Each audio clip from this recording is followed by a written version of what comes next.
Hello there. This is Paul Glumaz once again with General Welfare Presents. And today is the 22nd of June, and we are now into the summer. I wouldn't call it the hot summer. I would call it the tempestuous crisis summer of 2020 as we go into the even more insane fall leading into the general election on November 3rd. So what I want to go through right now are paradoxes. We are in a collapsing empire, and there are all kinds of paradoxes that are confronting people and that are driving people totally crazy. And only above the paradoxes, as you look into the post-collapse period, from a standpoint of what's needed, can you see a beyond the paradoxes in the future. It's in the future that you see beyond the paradox. But right now we're in the grips of a series of incredible paradoxes, which I'll go into, and you'll see how the population of the United States and other parts of the world are being ripped by these paradoxes. And these paradoxes are soluble, but not in the level at which people are thinking, not at the level in which the population is thinking. Okay, so I'll go with the paradox of the COVID-19 situation, right? So there's an opening up process going on all across the United States, but the increase of cases is also occurring. So the paradox is, do you open up and does that lead to an overwhelming of the healthcare infrastructure, or do you keep things closed down, which leads to a collapse of the economy, further collapse of the economy? So that's a paradox. That's a paradox. How do you deal with that? Well, you can only deal with that from the standpoint of initiating a massive infrastructure development where you re-employ a large part of the service economy that's out of work into productive infrastructure building, and that infrastructure drive also begins to rebuild the nation. And that's how you do it. You create the credit to put a large part of the population that's not employed right now into the rapid infrastructure development. Now, the president of the United States, Donald Trump, is inclined in that direction. He's been calling for such a thing, for a $2 trillion, $1 trillion infrastructure program. But that brings you to the next paradox, right? The Democrats, who control the House, are saying, no, we will not allow any infrastructure program that's not vectored to the Green New Deal. And what is that? That is a dead end.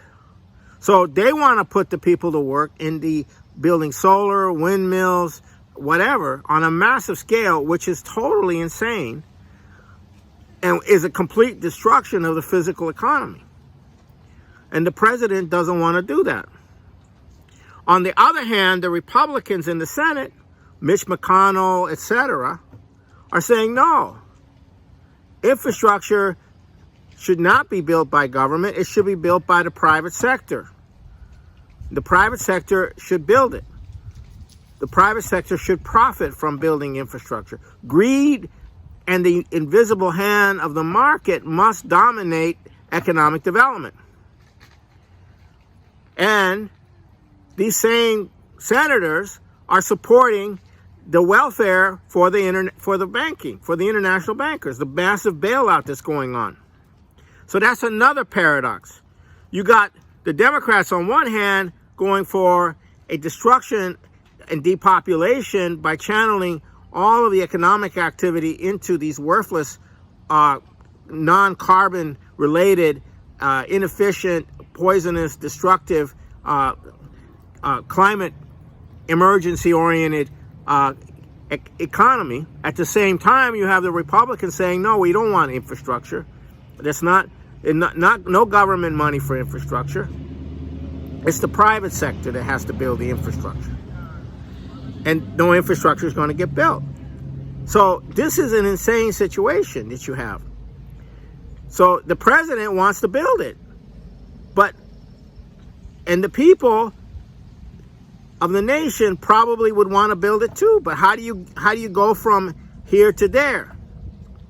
Right? When you have both sides of the Congress opposed to it. But that is your solution. That is partly your solution economically to this other paradox of the COVID-19 crisis. Then we come to the next paradox. You have a financial collapse taking place. Okay? And you have the president talking about how wonderful the stock market situation is. In fact, in his Tulsa speech, he praised, how the stock market has rebounded and is growing and what have you. And how did that occur?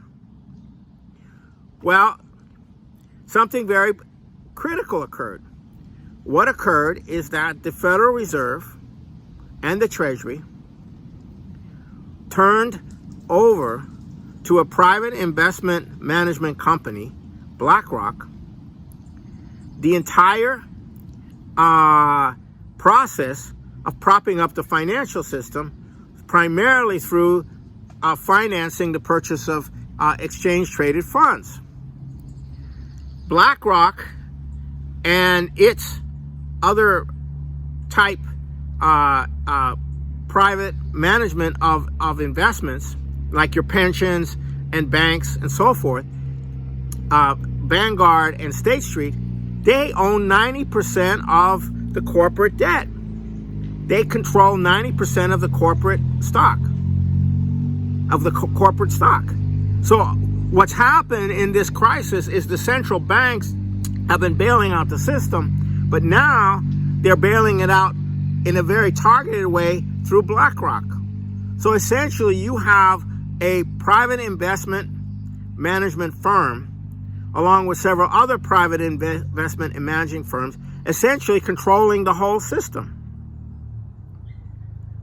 They decide where the money goes from the Federal Reserve to buy whatever, to prop up whatever, and they control all of the investments in all of the companies. What is that? What is that? So essentially your pension fund is being maintained in your stock portfolio, which is in the hands of these private investment management firms. They're managing your firm, but they control the companies now. All the major corporations are no longer controlled by their CEOs. They're controlled by the funds that manage their investment. They're controlled by the investment management firms. And BlackRock essentially is now managing the government's bailout program, leveraging $400 and some billion into $4 trillion of bailout operations is being managed by the very company that manages your stocks, that manages your investment. You work in a big company, they manage the pension fund, right? All the pension funds are managed by it. And they have a sophisticated computer program called Aladdin, which not only they manage, but which manages like BlackRock and all these companies may manage about 10 trillion, these three entities, they manage about $10 trillion. But if you add the computer program, it's a lot more.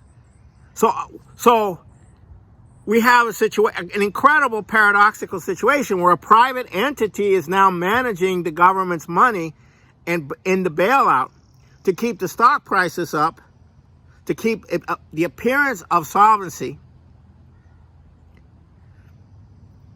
And everybody has to do what BlackRock says. All the companies, all the corporations, everybody. And this is the same entity, BlackRock, that went to Jackson Hole and proposed that the central bank, the Federal Reserve, take control of the fiduciary actions of the government. So essentially, BlackRock has emerged as the most powerful entity on the planet.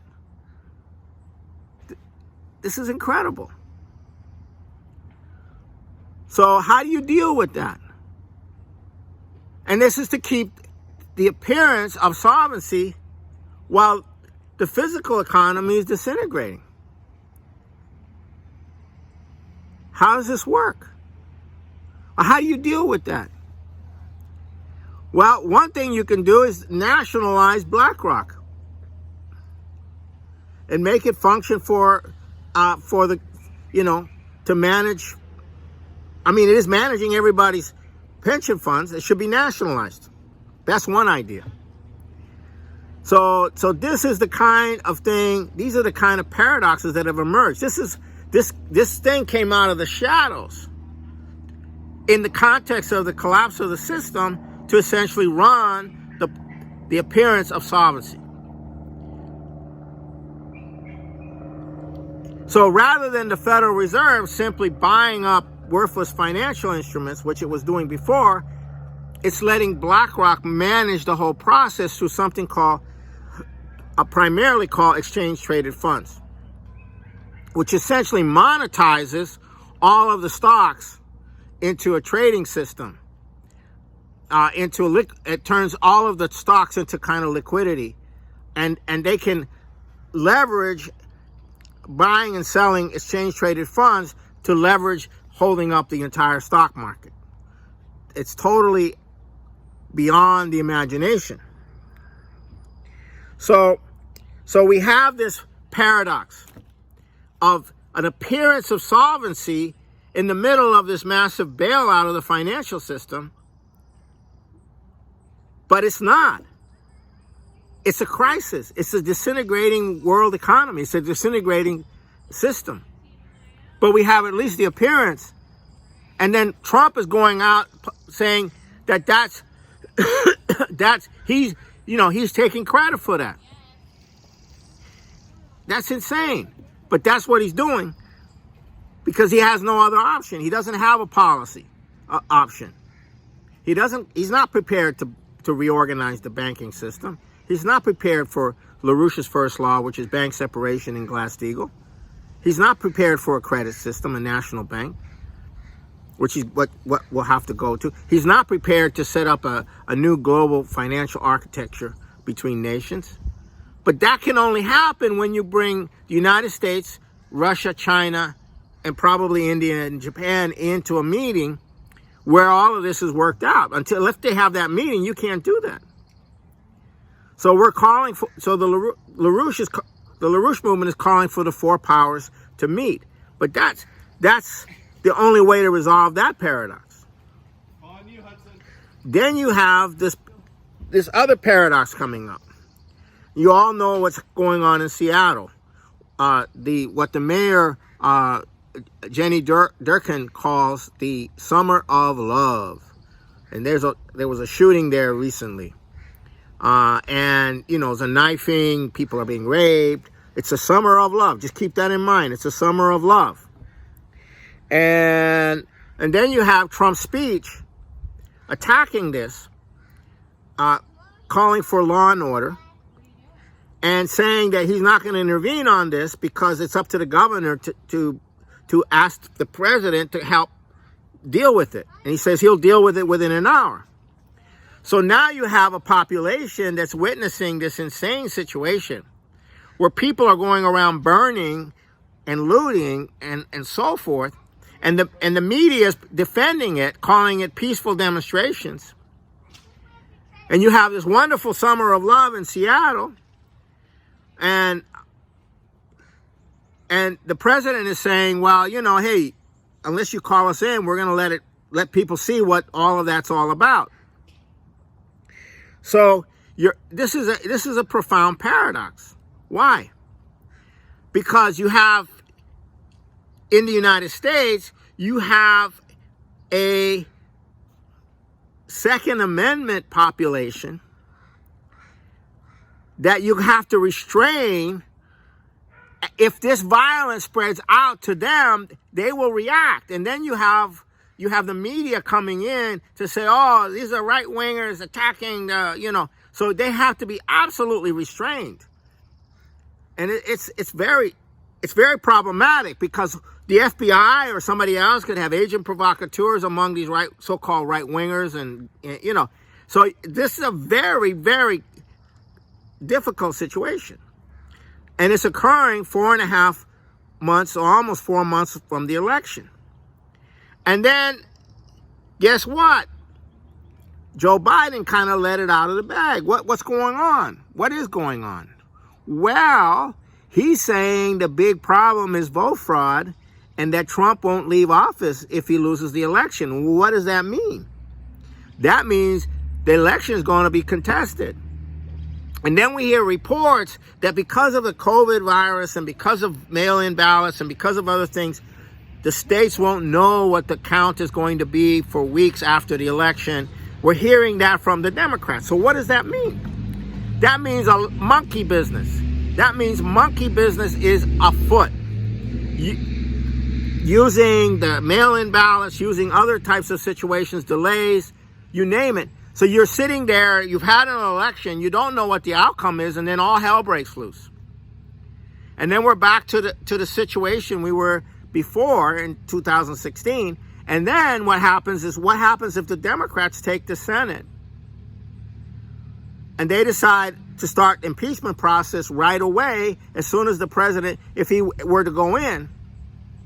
And then you have all of the massive demonstrations against the so-called fraud of his election, which is the color revolution system, right? That's how they do it. They say there's going to be a fraud, and then when the election occurs, then they claim, everyone claims it's an illegitimate election, and then you have these mass demonstrations to force the resignation of the president. And that's what Joe Biden and the Democrats are telegraphing they're going to do. They're going to pull an insurrection in the middle of the election. An insurrection in the middle of the election. Okay? You get that? That's what's happening. And some of the generals are weighing in saying, yeah, okay, I will be there. And so, and then there's a huge fight in the judicial system. Because the courts are going to have to decide a lot of things, and who gets to go in and who doesn't get to go in, and all of this, and who are the prosecutors, and who gets fired and who doesn't get fired. All of that is going on. This is an incredible situation. And it's a complete paradox. Now, a color revolution attempted in the United States, like it was done in Ukraine or done in Georgia or done in some other place, with the CIA coming in with all the money and the National Endowment for Democracy coming in with all the money and all the provocateurs and the train agitators and mercenaries and all of that. Well, that's what's happened. George Soros, Ford Foundation, $400 million to Black Lives Matter. I didn't know they cared. You know what I'm saying? I didn't know they cared. You get it. You get it, right? I didn't know they cared. Those people are not nice. They're not pro-African American or anything like that. So you have this wild situation emerging. And then you got all the people out there with guns. Second Amendment. Are they going to sit back and say, well, I guess it's just the way things work, are they going to sit back? Can you hold them back? I'm hoping you can, because you don't need to have that situation spill into all of this. So you get the idea where we're headed. 4 months, 1 week, 4 months, 2 weeks away from this thing, which is doesn't look like it's going to be resolved. It doesn't look like it will be resolved on November 3rd. It doesn't look. It's going to continue in to the Electoral College vote. It's going to continue into who gets elected to Congress, and the joint the final ratification of the election is when the House and the Senate sit together and ratify the election. It's going to go right into that. This is not going to go away. This is going to be probably the most profound crisis this country has ever experienced, and one in which it may not survive. It may not survive this crisis. But then on the other hand, if it does, and Trump is able to become the president, the actual president, Trump is not the actual president right now. He is not the actual president. He is not in control of his government, because the insurrection is in the government. It's in the court system. It's in the media. It's in the streets. It's in every aspect of life. He cannot run policy. He cannot carry out policy that he might want to do. He cannot work with Russia. He cannot work with China. Now, he cannot go for ending the wars. He cannot get a massive infrastructure program going, which is what he wants. He can't do that right now. He doesn't have control. He has power, and that power is being wielded, but he doesn't control the government. You can see that in this whole Bolton thing. I mean, this Bolton thing is incredible. It's unfolding before your very eyes. Bolton is saying that Trump has violated and threatened national security, and he's lying. It's a massive lie. And he's willing to risk going to prison for violating, official secret, the secrets, the national security. He's willing to go to jail. He's willing to lie and go to jail. It's totally, it's a totally psychotic situation. And it's only going to get more psychotic as we go into the remainder of this situation. So, now, Bob Ingram, who is a friend of mine, has written an article in the Executive Intelligence Review. The article is on the issue of the true nature of the creation of the United States as an anti-slave nation, anti-slavery. And this, I recommend people get a hold of this article if they can. It's a very important article because it shows you that the pilgrims who came to escape slavery. Every part of the world had some form of slavery or worse. And the early America was against that. And it was the British Crown and the British who imposed slavery on the colonies. And that was not what was intended by the early fathers. And that there's a whole massive lie being generated about this. And people like John Jay and his son William Jay, they fought. And there was a massive during the 1830s. There was a massive gangs going around beating up abolitionists and killing people that were anti-slavery. It was under the Jackson administration, but it was also backed by Henry Clay, and they wanted to deport all of the non-slave African Americans to Africa to get them out of here. And the whole thing was just incredible that the British ran this whole operation in the United States to maintain the slave system. And then the slave system expanded under Jefferson, Madison, Monroe, Jackson. The War of 1812 was run as to expand the slave system. It wasn't run because there was a need to really go to war with Great Britain. It was run to expand the slave system. And this is important Because this whole thing about Black Lives Matter, this whole narrative is false. The whole narrative about all of this is false. So, as we go into this crisis, we also have an article by Vladimir Putin, which is the first time a major world leader has exposed the fact that the British were responsible through their geopolitics and their manipulations for creating the circumstances for World War II in order to bleed Germany and the Soviet Union to death. And every effort that the Soviet Union made in that period to defend Czechoslovakia, to prevent the Nazis, was blocked by the British and the French. So this is a very important essay written by Vladimir Putin himself. And I encourage everybody to get a hold of it. It's incredible. It's the first time some truth was actually said about World War II, about who was who and what was what. And this is also very important for this situation, because what Putin is saying is that this is the situation we're in now. If this lesson is not learned, and if we do not have what was originally intended by the United Nations to have a security architecture for all nations, protecting all nations is what he's calling for, then we're headed towards world war. And he's very clear on that. And this is a very important document for people to read. And it unmasks the role of the British, especially in the manipulations that led to World War II. And